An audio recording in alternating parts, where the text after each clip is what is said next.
Today's reading is taken from a passage by Giordano Bruno. Divinity reveals herself in all things. Everything has divinity latent within itself, for she unfolds and imparts herself even unto the smallest beings, and from the smallest beings according to their capacity.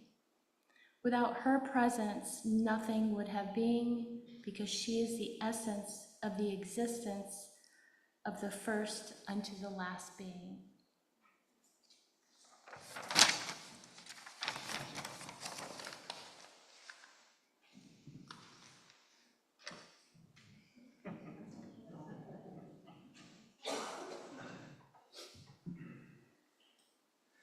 Good morning. Morning. It's an honor to be in this spot. I have a great love for your pastor, Reverend Dr. Jim Rigby, and for your church staff, and for all of you, and respect for the work you do as a beacon of light in this community. Thank you for having me here. The quote we have today obviously isn't scripture. In fact, it's from a guy who was thrown out of the church. But wait till you hear the reason. For those of you who don't know him, let me introduce you to Giordano Bruno. He lived in the 1500s. He was a Catholic priest, then a theologian celebrated by kings, and a prolific writer. But then he said publicly that all of the stars were suns, with planets circulating around them, just as our sun had our planet circulating around it. Now, this was in the 1500s. It wasn't until the 1600s that Galileo got in a lot of trouble for saying our planet was circulating around the sun. But this was Bruno in the 1500s saying this. The church fathers clamped his tongue with a steel clamp, and they burned him at the stake. Science has proven he was right.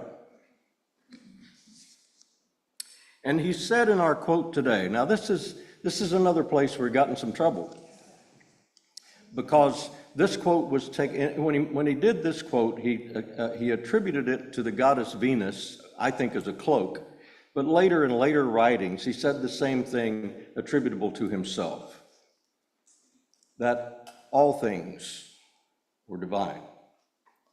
And the church saw this as pantheism. They saw this as being a belief that a bunch of little gods were running around. And everybody knew then, and now everybody knew, that God was an old white man up in heaven, like an adult elf on the shelf.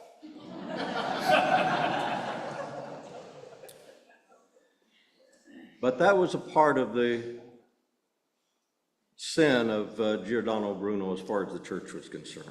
So I decided I was going to learn more about this quote, and I decided to look up divine online. And I found a picture of a drag queen.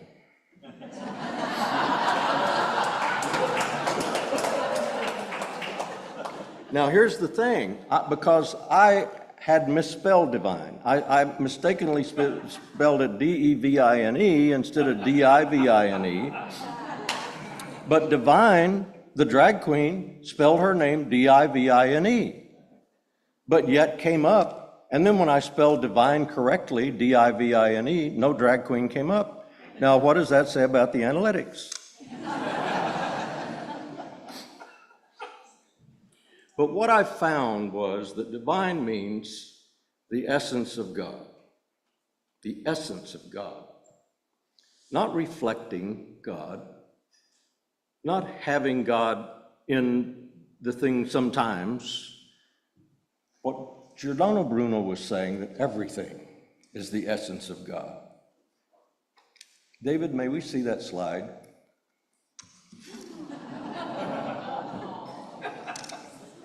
This is our little dog, Charlie. Isn't she divine? Charlie was given an expiration date. We were told by a veterinary oncologist that Charlie had urinary tract cancer And with intensive therapy, she might have 3 to 6 months to live. Her little body didn't tolerate the intensive therapy. 10 months later, she was running across the back deck and suddenly collapsed. She fell over, her legs stiffened, her eyes rolled back. We knew she was gone. 2 minutes later, she was running around the backyard.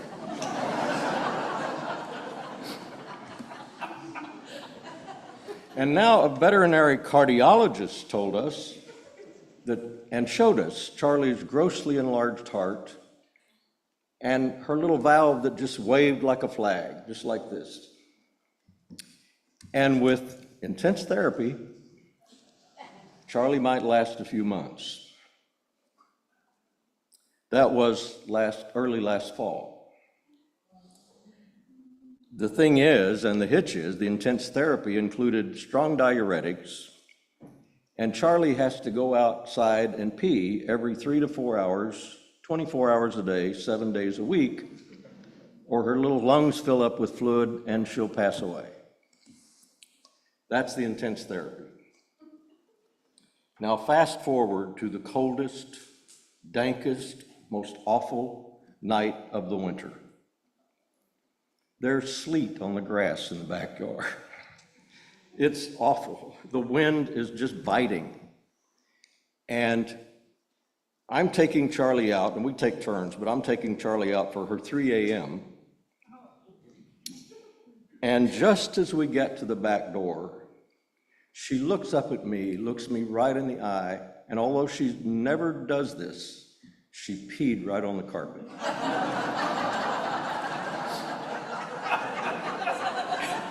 And it was as if to say, you go, I'm not going out there. Thank you very much. I can pee right here. And she did. But since she never stoops just once, we went on out. And on that cold night with all that ice, I looked at her and I remember thinking, maybe we should just end this. Maybe for all concerned, we should just bring this to an end. And then I saw our veterinarian looking me right in the eye and saying, when people put a dog down, they usually do it for their own convenience and not for the dog. And I remember how offended I was that she said that to me. How dare she say that to me? And here it was this winter night, and I'm having these thoughts. Well, I was then hoping that Charlie couldn't read minds. And I started to cry a little bit. And we walked back in the house, and she stopped in the middle of the den and looked over her shoulder at me with those big brown eyes as if to say, I'm going to bed, it's cold. I've had enough of this.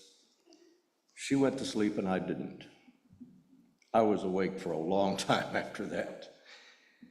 And as I heard her little snore, which is a little high-pitched, cartoon-like snore, I remember thinking, isn't that sweet? I mean, there are little animals all over this part of the world in their little dens making that beautiful sound. Why is it that we as humans don't appreciate that more? And then my eyes popped open and I realized we had a $3,500 veterinarian bill and a freezer full of meat. Now, my thoughts, you know how you are at night, your thoughts flit around. My thoughts went to when I was 5 or 6 years old and we had chickens. And occasionally my sister and I would be in the backyard and my mother would come marching through the back door, walk into the backyard, grab a chicken, barehanded, grab a chicken, wring its neck, pluck it, dress it, and take it in to fix for dinner. And she always said to us, don't name the chickens. But we did, which meant that if we were having Henrietta for dinner, we were having Henrietta for dinner. Or Cara Cluck, or my favorite Cockadoodle Sue. They were all there. And folks today might say, why would a mother expose a child to that? What a horrible thing. Why would you have to have your child watch something like that? But I think in the process, when I'm thinking back, I think in the process, my sister and I learned something about the reality of sacrifice. We kill 150,000 chickens a minute. We kill 900,000 cattle a day. Now you're saying, David, is this a vegan sermon? No, I'm a hopeless carnivore. I just want to demonstrate how we are sustained by sacrifice. We may deny it, we may sweep it under the carpet, we may not want to hear it, but every day, every hour, we as humans are sustained by sacrifice. And at the same time, we're spending $31 billion a year on veterinarian bills and $150 billion a year on pet supplies. Now talk about a strange species bias and a strange value system. That's it, that's us. And that's another sermon some other day. But we are sustained by sacrifice. Now, I look at little Charlie and I think, what's the difference between your species and my species? And what I have to come up with is, we have civilization. We are civilized. We built all these majestic cathedrals and all these wonderful museums and all these wonderful education facilities and universities and hospitals, and we developed all this medical technology and all this electronic technology and all these computers. We have a civilization, and we celebrate the arts and pass them down through the centuries. Wonderful, sweeping, soaring music and beautiful paintings. We have a civilization. But it did not come, and it does not come without sacrifice. Every generation has sacrificed to pass that along and make sure it exists. And we're doing the same. Wonderful things we're doing. Do you know that we, as a people, put our resources together and we support a program so that instead of our farmers being paid for raising nothing in their fields, we take that grain and we take it to other countries where people are starving because of famine and war. And we give that grain to those starving people and, wait, I'm getting a message from the studio. Oh, no, we cancel that. We cancel that. But never mind, it's okay. We have this other program where at all of our universities across the country, we take the finest minds, the finest researchers, the finest clinicians, the finest engineers, and we put them to work and we fund this, that they're working on cutting edge research all the time to always be moving humanity forward, to always be on the cutting edge, to make sure we keep our... They're telling me we cancel that. But that's okay. We have a whole department devoted to education. And with that department, we make sure that little children are going to get educated no matter what their circumstance, no matter how much life is a struggle for them. We make sure that there's equality in that. We make sure that they're brought up so that they become contributing members of society and they can pay taxes and it all gets paid back to us. It's a wonderful thing. But what do you think the studio's telling me now? That's been canceled. But it's okay. We have this program where we have this organization that looks out for our health. They make sure they know about infectious diseases. They make sure they're always researching outbreaks around the world and containing them. And some of the most heroic doctors in the world go where those deadly outbreaks are taking place and work to contain them and work to learn about them so we don't get that disease here. That's a wonderful department. We cancel that. We cancel that. And I could go on. I have a few more. I could go on. But I won't. And I'm sure you're happy about that. So what do those programs have in common? Well, they're all woke. Are they? Or are they civilized? Are we, as humanity has done for hundreds and hundreds of years, willing to make some sacrifice to bring forward civilization? But sacrifice has been given a bad name. You know, if you sacrifice, we're told now by the new social construct, you're a sucker. You're a chump. You know, you must not be all there to sacrifice. The model now is enormous riches and enormous self-aggrandizement, enormous self-awareness and pride. So because we have now belittled sacrifice, we don't honor our veterans like we should. We don't honor that sacrifice. We don't honor our parents like we should. We don't respect our older people like we should. You know, we don't want to talk about sacrifice in this new construct. Coming out of slavery, still bearing the scars of the whip. There were people who bowed their neck and pushed forward so that their children could get an education, so that their community could have respect and continue tradition and move forward with civilization. They had crosses burned in their yards. They were hung from trees. They marched. And they sacrificed. It's against the law to talk too much about that in Texas. I'm telling you.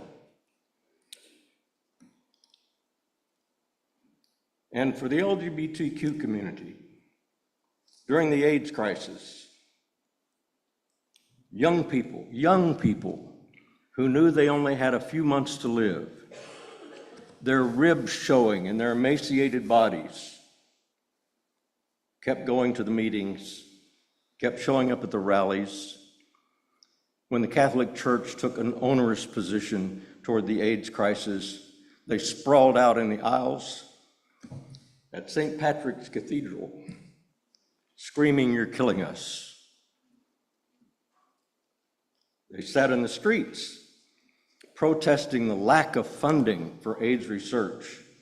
And when police, who didn't want to touch them without gloves, came to pick them up and carry them away, they chanted, "Your gloves don't match your shoes."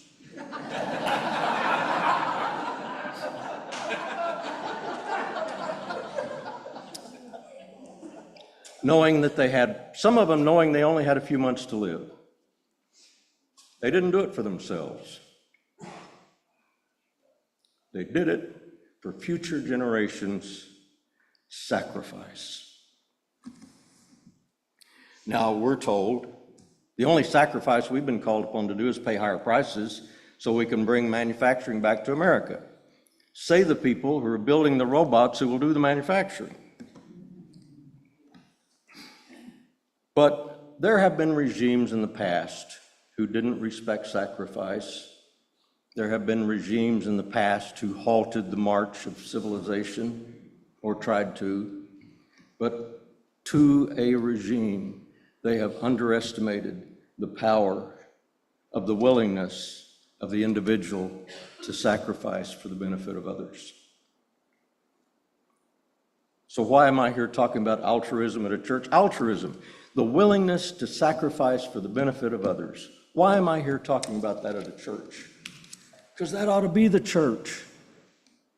That is this church, I can tell you, and that's one reason I'm here. But it's not every church. That should be the basis of every religion in the world, and it is for many or most. Altruism, the willingness to sacrifice for the benefit of others. So why should we practice that? Maybe it's because when all is said and done, when push comes to shove and you sort it all out, maybe they aren't others after all. Maybe they're us. And we're divine. We're divine. We're divine. Thank you.